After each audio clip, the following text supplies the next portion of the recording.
दावेदारी कर रहे हैं। आखिर बीजेपी आपको टिकट क्यों दे, क्या है?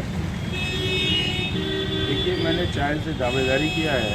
मैं भरवारी नगर पंचायत का चेयरमैन हूँ। भरवारी नगर पंचायत चायल विधानसभा का एक आदर्श नगर है और भरवारी नगर पंचायत को माननीय प्रधानमंत्री जी के नक्शे कदम पर डिजिटल भरवारी के नाम से मैंने विख्यात किया। भरवारी नगर पंचायत उच्च स्तरीय सुविधाओं के लिए पूरे प्रदेश में जाना जाता है। विकास को आधार बनाकर आम सभी जनमानस की सेवा करते हुए मैंने ये प्रयास किया है कि भारतीय जनता पार्टी का एक जनप्रतिनिधि विकास की सोच रखता है। मैंने पहले भरवारी चमकाया है, अब विधानसभा चायल की बारी है।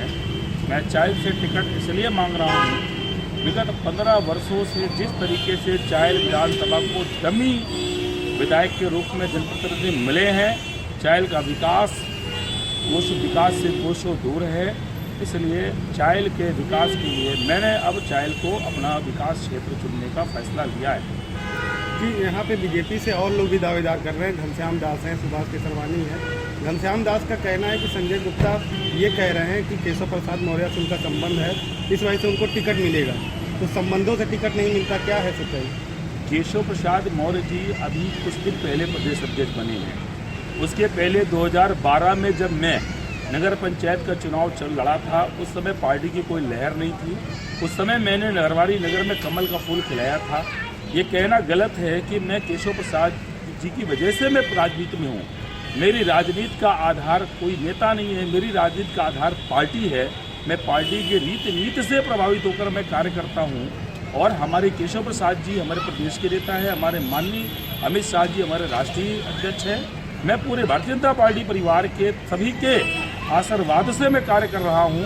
उनका कहना ये गलत है, क्योंकि घनश्याम दास जी वगैरह दूसरे दलों से आए हैं। उनको भारतीय जनता पार्टी की रीति नीति का ज्ञान अभी नहीं है। भारतीय जनता पार्टी एक ऐसी पार्टी है जहाँ पे लोकतंत्र है, यहाँ पर व्यक्ति विशेष की पार्टी नहीं है।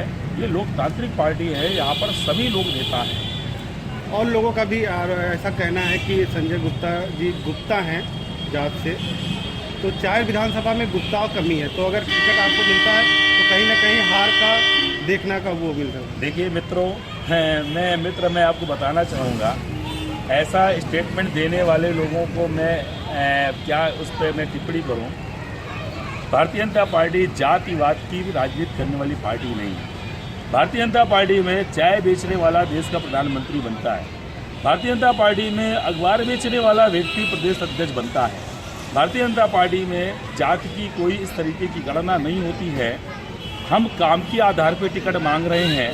और जब मैं भरवारी में कमल का फूल खिलाया था तो उस समय भी मेरे कुछ राजनीतिक विपक्षियों ने ये बात उठाई थी, मगर जब कमल का फूल खिला तो उनके मुंह बंद हो गए थे। चायल में भी कमल फूल का खिलाएंगे।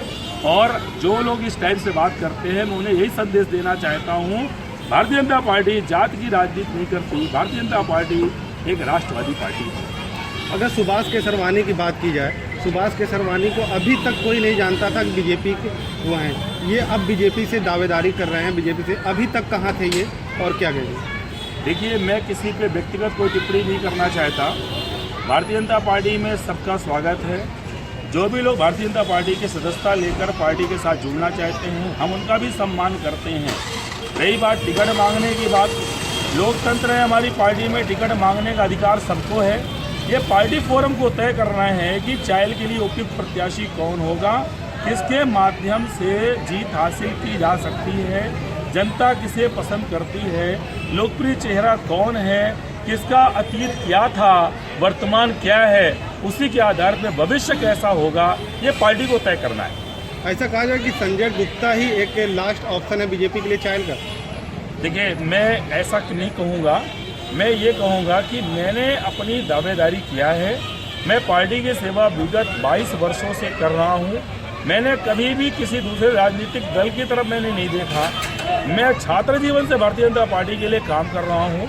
और 2012 में जब भारतीय जनता पार्टी की कोई लहर नहीं थी, मैंने पहला चुनाव लड़कर जब कमल का फूल खिलाया था मित्रों, तो उस समय ये कोई जाति आधार पर नहीं खिलाया था। ये सबका प्यार, सबका स्नेह, संगठन की ताकत थी।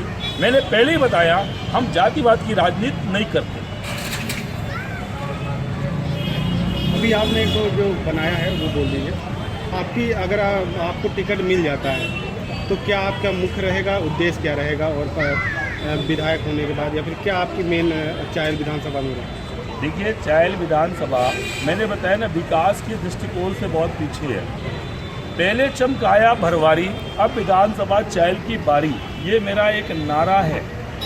न गुंडा राज, न भ्रष्टाचार, अब की बार भाजपा सरकार।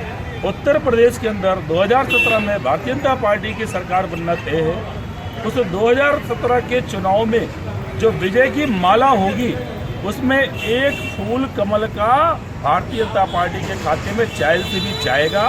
और 50 वर्षों से जो चायल विकास के दृष्टिकोण से पिछड़ा था, उसको पूरा करना हम सबकी जिम्मेदारी है। चायल को चमकाने का कार्य भारतीय जनता पार्टी करेगी।